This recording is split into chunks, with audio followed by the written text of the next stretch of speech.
Passons donc à la suite du programme. Impossible de ne pas parler de social advertising, tant les plateformes sont devenues aujourd'hui un élément essentiel du mix média, bien entendu. On en a parlé tout au long de la matinée, que ce soit Facebook, Instagram, Snap, Pinterest, TikTok. Le plus dur est encore de choisir, d'autant que les possibilités se multiplient, puisqu'aujourd'hui elles ont à peu près toutes un bouton qui permet d'acheter directement. Donc aujourd'hui, comment est-ce qu'on peut faire un bon usage de ces multiples plateformes? Laquelle choisir? Avec quel objectif? Vendre, faire de l'image? Va savoir Charles, enfin en l'occurrence va savoir Fabien Gagnaud, puisqu'on a demandé au fondateur de The Source de répondre à cette question.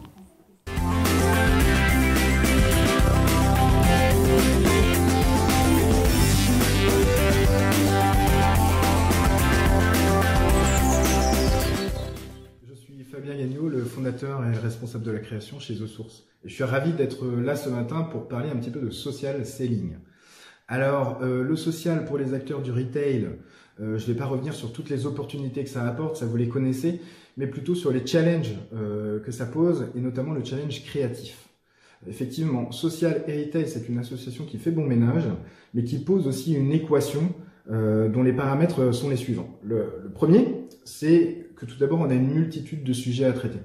On doit parler produits, on doit parler services, digitalisation du catalogue, on doit promouvoir les événements de trade et autres activations promo qui font la vie d'un retailer. Ajouté à cela, on doit traiter tous ces sujets pour une multitude de produits, une multitude de points de vente et surtout une multitude de canaux. Pour ne citer que Facebook, Instagram, Snap, Pinterest, TikTok, YouTube ou encore des plateformes médias comme Tids, il y a une multitude de points de contact. Et avec toutes ces plateformes viennent beaucoup de formats différents, de placements différents et de fonctionnements différents. Et le troisième paramètre de l'équation, c'est que la créativité doit être au cœur de tout, puisque l'on sait qu'elle compte pour 60% de la performance d'une publicité sur le social et le mobile qui tendent à converger. Les autres 40% étant liés à la stratégie publicitaire, la stratégie d'audience, d'enchères et aux algorithmes. Eh bien, notre métier chez The Source, c'est de s'occuper de ces 60%. Qu'est-ce que ça veut dire s'occuper de ces 60%? Ça veut dire 1. Maîtriser l'expertise mobile, aller au-delà des best practices et se concentrer sur la créativité. 2. Faire cela à grande échelle sur beaucoup de produits et à moindre frais. Et 3. Toujours garder la performance en tête parce que la créativité est au service de la performance. Et donc on a créé The Source pour répondre à cela comme une plateforme et un studio nouvelle génération composé de 35 experts en interne et d'un réseau de créateurs qui est à peu près de 1200 personnes dans le monde qui font à la fois de la création de contenu original et du motion design et qui sont rompus aux best practices du social et du mobile. Et on fait travailler toutes ces personnes autour d'outils technologiques qui permettent de fluidifier les process et de maîtriser les coûts. Je reviens maintenant à la question posée par le sujet de cette intervention, storytelling ou social selling, et j'ai envie de répondre les deux. Et plus précisément, comment vendre avec du storytelling visuel. On le sait, sur le social, on n'a que quelques secondes pour capter l'attention, donc le visuel est primordial. Alors on ne va pas tout couvrir en 10 minutes, mais j'aimerais prendre 2 challenges qui sont les plus rencontrés par les retailers pour montrer comment on peut être créatif en quelques secondes, raconter des micro-histoires pour in fine vendre. Alors commençons d'abord par un sujet récurrent, réaliser des publicités très focus produit, adaptées à chaque réseau et qui convertissent. Et je vais prendre ici un exemple réalisé avec Carrefour, client avec lequel on en parlait l'autre jour et on se disait qu'on pouvait être créatif avec tout, même un balai brosse pour les toilettes. Alors ici on avait mieux, c'est un cartable qui reste cependant un objet simple, mais dont l'attrait principal est de pouvoir changer les faces, et donc le design, ce qui le rend très pratique, durable et ludique. Alors toute l'idée, et ça peut paraître trivial, c'est de parler du produit, et d'en tirer le trait principal, et de se concentrer dessus. Alors on peut évidemment traiter plusieurs angles, mais dans ce cas-là on fait plusieurs créations.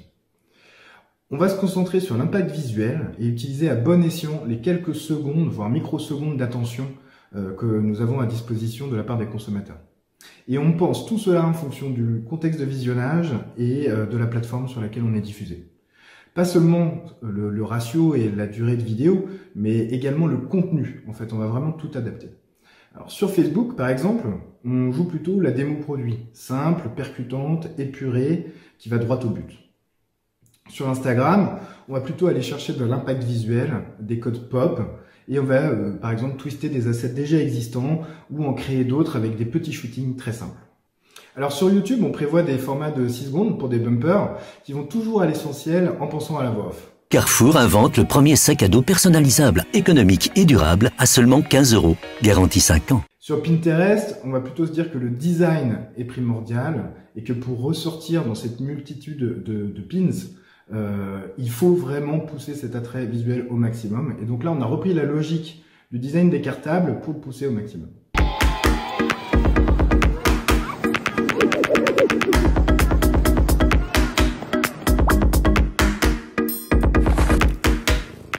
Sur Snap, on va plutôt rapprocher la caméra, ce qui est l'essence du réseau, qui n'est d'ailleurs pas vraiment un réseau social, qui est plutôt une messagerie avec une caméra au cœur. Et donc, on joue ici avec ces codes-là en appuyant sur plutôt un témoignage client. J'adore ce sac déjà parce qu'il est pratique. On peut changer les faces en fonction de l'humeur de ma fille et ça, elle adore. Et en plus, c'est écolo puisque ça nous évite de racheter un sac chaque année. Et ça, c'est quand même le plus beau. Et enfin, sur TikTok, on s'inscrit également dans les codes de la plateforme en utilisant un petit trick visuel, un élément de bluff visuel qui va créer une surprise et surtout le jeu sonore. Jusqu'à d'ailleurs créer parfois des pistes musicales dédiées à ces petites publicités de 10 secondes. D'ailleurs, on pourrait parler de storytelling visuel et musical et non pas simplement visuel dans ce cas-là.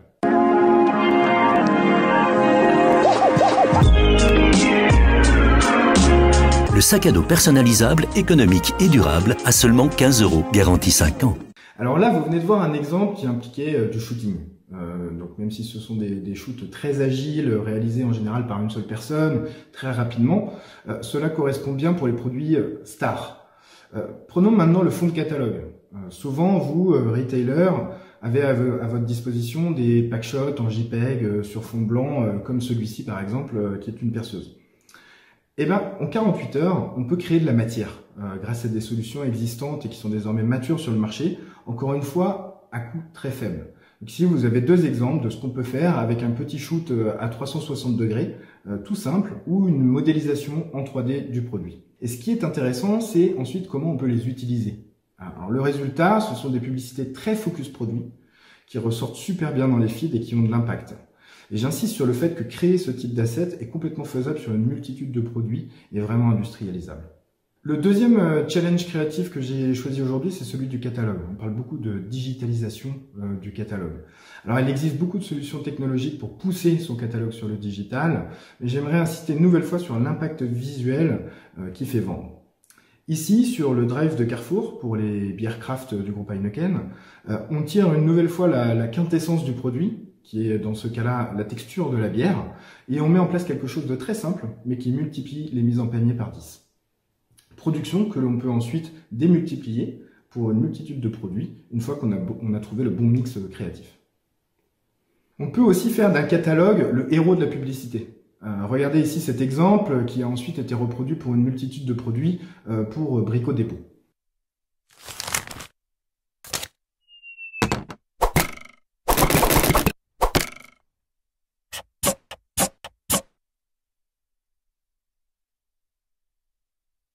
Cela fonctionne particulièrement pour les gros temps forts. Là où ça devient intéressant, c'est ensuite l'automatisation. Comment on arrive à trouver cet impact visuel de manière automatisée et dynamique sur des milliers de références. Ce sont des sujets que l'on travaille par exemple avec des partenaires comme Smartly, spécialisés dans la dynamisation de catalogues produits.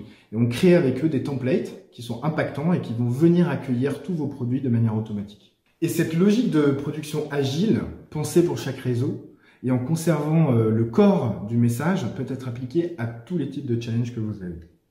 On peut parler de services, comme ces exemples que vous voyez actuellement à l'écran, ou de promotion trade, avec des créateurs qui sont capables aujourd'hui d'aller seuls dans un magasin pour produire des choses très très intéressantes, comme ici dans le cas de la Fnac qui accueillait un corner nature et découverte. Alors la question maintenant, c'est comment on fait ? Comment on fait pour être tout le temps créatif? Comment on fait pour avoir des assets très qualitatifs, adaptés à chaque point de contact, avec des économies de coûts, et ce sur une multitude de produits?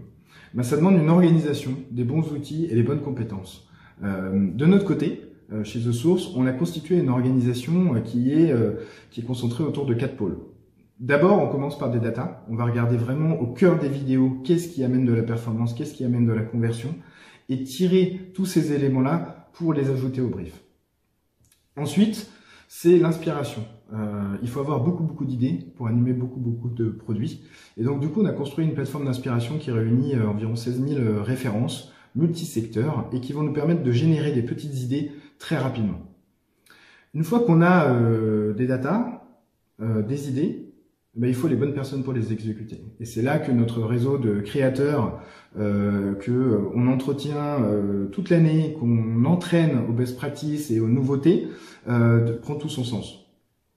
Et puis enfin, il faut des outils pour faire travailler tout ce petit monde ensemble, et donc des workflows qui nous permettent de réduire considérablement les temps de gestion de projet, d'aller-retour, et de produire in fine beaucoup d'assets dans des temps records.